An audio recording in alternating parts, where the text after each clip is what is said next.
Hello guys! Welcome back sa Freelance Buddy channel. Today, pag-uusapan natin ngayon how to become a social media manager in 2025. 2025. Meron akong special guest ngayon. Isa siyang social media manager at isi-share niya ang journey niya from newbie to expert social media manager. So, can you please introduce yourself? Hi, my name is Des. I've been a social media manager for the past 3 to 4 years. Tapos, I started out with no knowledge at all. But I know deep in myself that alam ko how the trend works or like how social media works. And when I started out, wala talaga akong idea. Kasi I just want to try working as a VA here sa hometown namin. So, wala akong idea and I just tried it out, applying. And then I saw a job opening na social media manager. Upon opening it, I find it na parang alam ko to. Parang alam ko how it works. Alam ko paano mag-post on Facebook, on Instagram, on TikTok kasi nga active ako doon. And I know for sure ikaw active ka doon. So that's it. And up until now, I'm doing it. So it's been a great journey.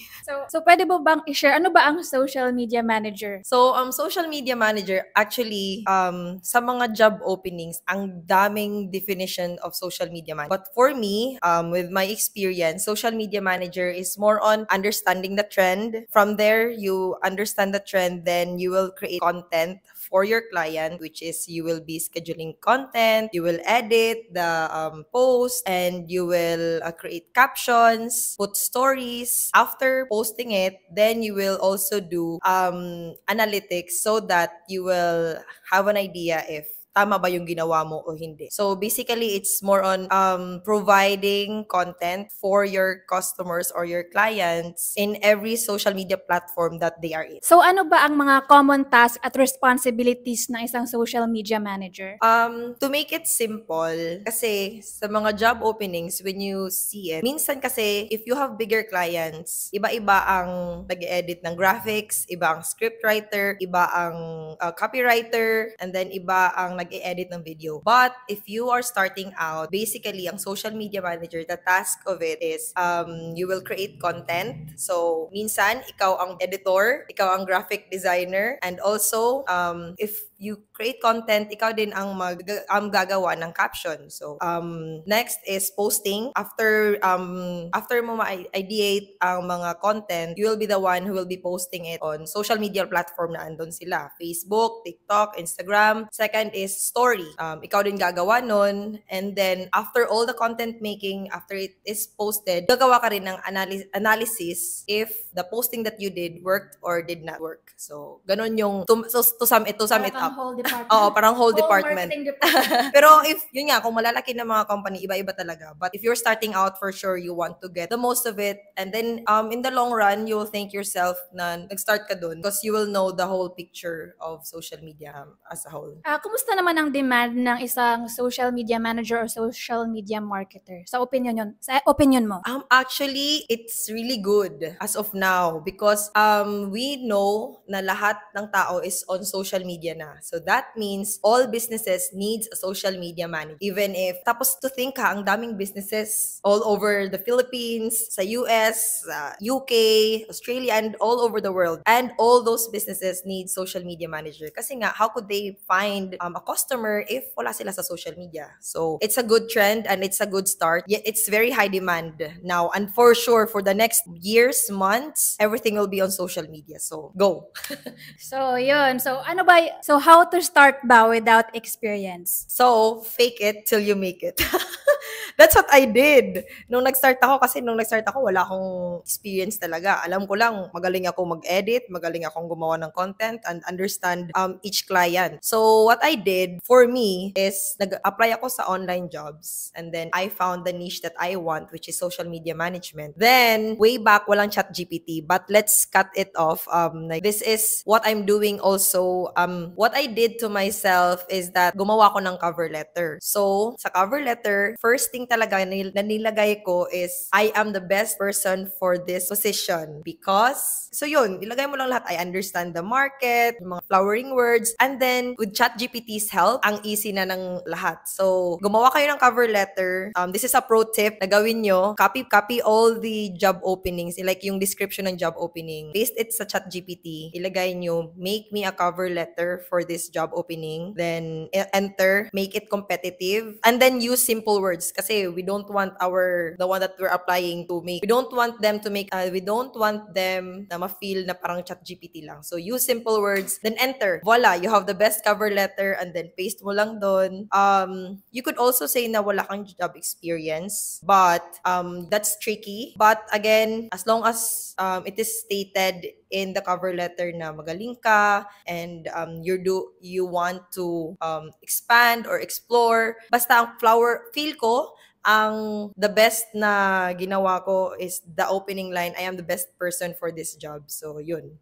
So, backtrack lang tayo ng konti. So, kahit wala kang experience, sobrang dami mong skills. So, pwede mo bang i-share, like, ano ba yung pinag-aralan mo? Ano ba yung inaral mo sa college? So, paano ka nagkaroon, like, kasi nasabi mo na marunong kang mag-edit, marunong ka, like, sa trend. So, pwede mo bang ma-share? So, since wala kang experience, pero meron kang mga ganito, pwede mo bang i-share yung... Yes, I graduated tourism management. So, before, walang Canva. So, I just do edit sa PowerPoint.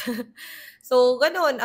And then, as a person na palaging nagpo-post sa personal Facebook ko, yun lang, parang nilagay ko lang talaga na mahilig ako mag-Facebook, mahilig ako mag-TikTok and Instagram. So, it's a plus point din pala for specifically sa mga newbies.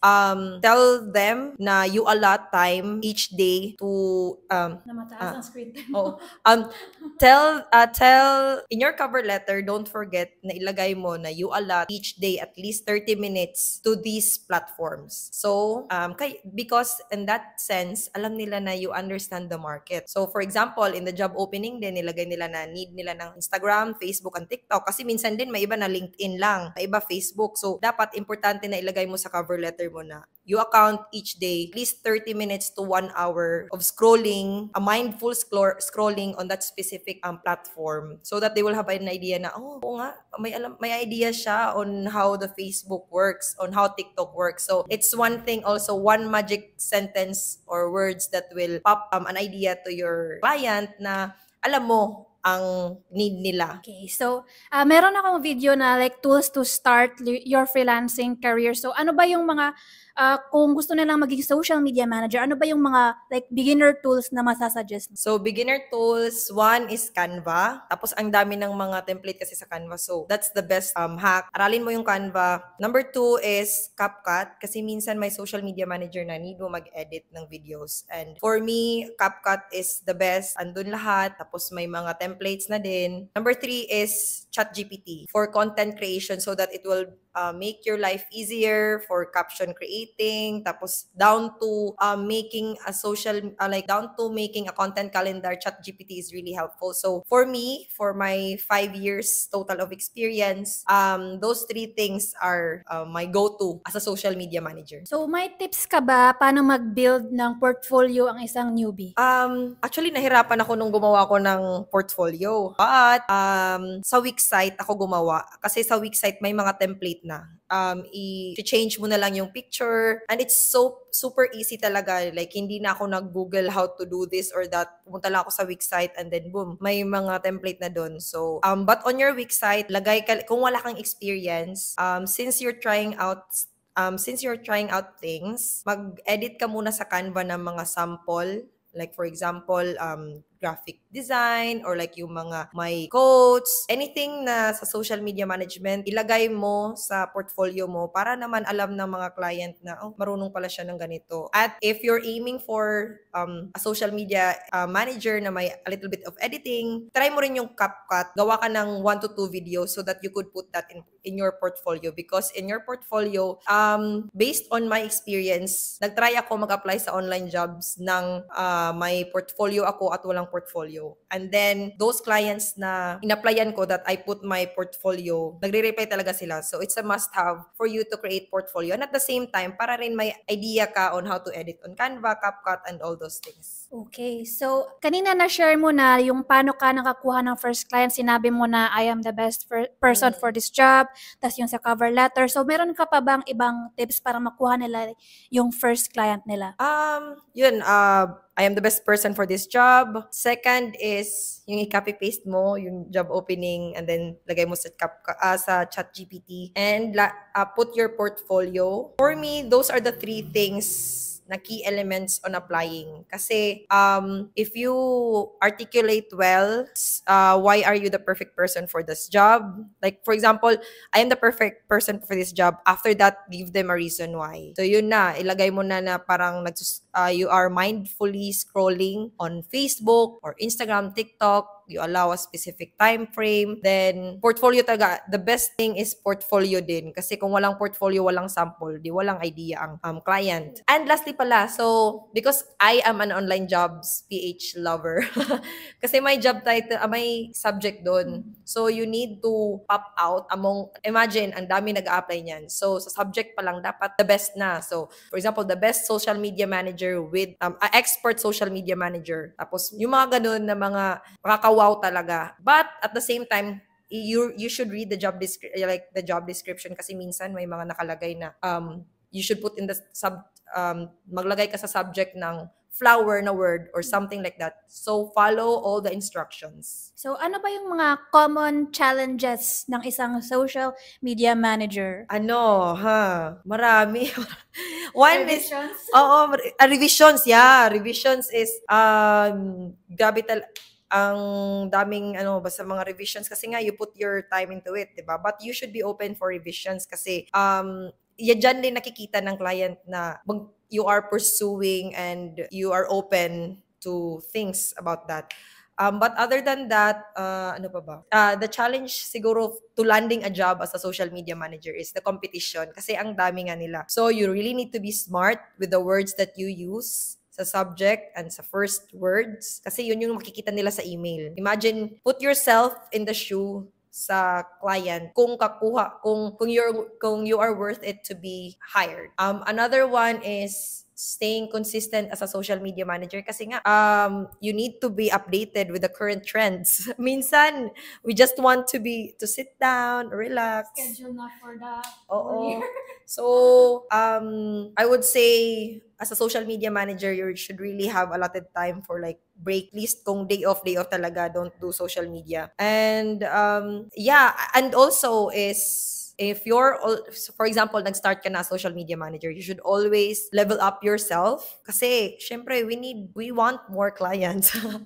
we want more learnings at the same time. Kasi nga, in digital marketing, minsan, nag-change yung trend. So, you need to always be on top, on the loop, kasi maiiwanan ka. And kung ano yung trending, ano yung hindi trending. So, you should really have mindful time you have to allot a time to understand what's the trend and what's not working anymore at iwanan na yung mga past trends. Ganon. So, paano mo minamanage ang multiple clients, colleagues, yun, sobrang dami mong kinakausap siguro. Yeah, at first ang hirap kasi when I started, wala talagang idea. Tapos to think guys, ako parang nasakal yung client ko sa first sa first experience ko, nasakal yung client ko. So I would say surround yourself with content creators mga kagaya nito so that you will so that you have an idea how they handle things. Kasi ang hirap talaga, like for me, wala akong pina-follow. Nasakal yung client ko, sabi niya, ayoko na.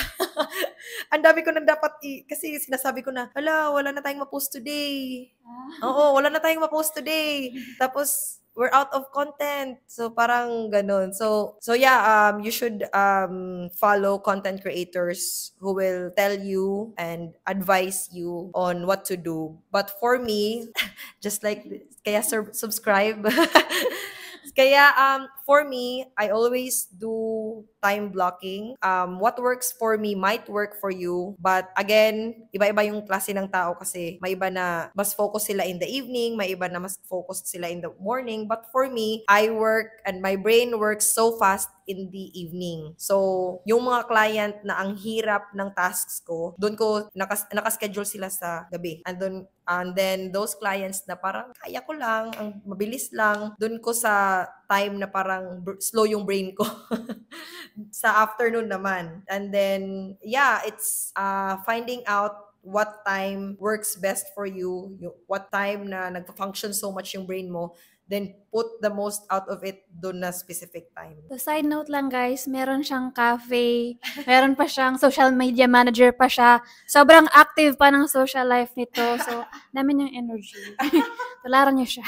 So, pwede mo bang ma-share yung mga starting rates or starting package mo as a social media manager? Or like yung newbie ka pa lang, ano ba yung ma-advise mo na rates, packages? So, when I started out, ang natanggap ako as social media manager right away. And it was only part-time. Tapos, the rate that I'm really thankful because the rate that opened up for me is $5 per hour right away. Ang daming task ko that time because it was my first time. But along the way, malalaman mo rin na this is specific jobs na parang hourly rate. But as a starter, whatever opens up in your way, accept it. Kasi it's a demand this time of the year or like for the next few years. So if you start now, you will be reaping the hourly rate that you will have the next years to come. Kasi nga, each experience, malalagay mo yun sa portfolio mo, malalagay mo sa CV mo. So, kahit $3 per hour yan or $2, $5, go get it. Kasi aside from your earning, you will also learn from all the social media management tasks, creating content, and then handling clients. Kasi minsan yung mga client, iba-iba rin. May irate na client, palaging galit. May client din na parang chill lang. So, it's a step-by-step process to learn also. So, tanggap ka lang kayo ng kahit anong rate. That's good. That's fine as a starter. And then, along the way, malalaman nyo rin. And then again, follow content creators just like her so that you will know what's the step-by-step. So, wag ka agad mag-demand kung wala ka pang mapapakita sa client na I can do this. Ganon. So, ano yung mga marirecommend mo na mga freelancing platforms or like ways to find clients? So, like platforms. For me, specifically, I'm an online jobs PH girly. Lahat ng client ko nakuha ko doon. Other than that, you could also join Facebook groups. Sa US, ang dami nilang mga Facebook groups for solopreneurs. Yan, mag-join kayo dyan. And then, usually kasi sa kanila yung mga busy na may mga other businesses. So, you could reach out to them and also Instagram. But if you go for Instagram, hanapin mo yung hindi masyado nagpo-post because that means wala silang social media manager. Yung palaging nagpo-post, may social media manager yan. So, yun. The easiest is online jobs PH. So, last is, ano ba yung top 3 advice mo sa isang newbie, sa isang beginner freelancer na gusto maging SMM? Paulit-ulit ko na ito sinasabi. Pero dapat tandaan nyo talaga. First is follow content creators who posts social media management, or like tips like this. Kasi ang hirap makahanap ng people that will understand you. Kasi you could comment and then they could reach out to you, something like that. So it's good to surround yourself with the people that are into the same thing that you are. So second is learn.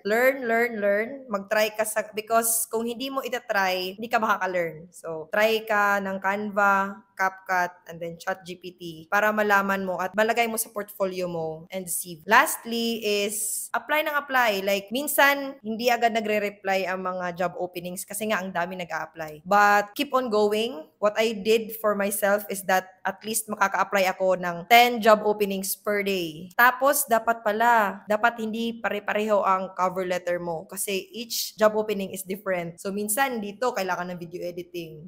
Dito, minsan, wala, caption lang at photo. So, dapat talaga basahin mo yung job description and i-align mo yung cover letter mo sa job opening. So, apply lang. Just minimum of 10 job openings per day. Goods na yun. So, guys, kung gusto nyo pa ng more social media tips or business tips, so, i-follow nyo lang si Des. So, I'm active on TikTok. So, you can follow me on TikTok. I'm more active there. Des Insights _ or just search Des Orbistondo. I post business content and a little bit of my online job kasi parang side hustle ko na yun. So guys, hopefully nakatulong tong video na to. Please make sure to like, comment, and subscribe at i-follow nyo din si Des. So thank you guys and see you sa next video. Bye!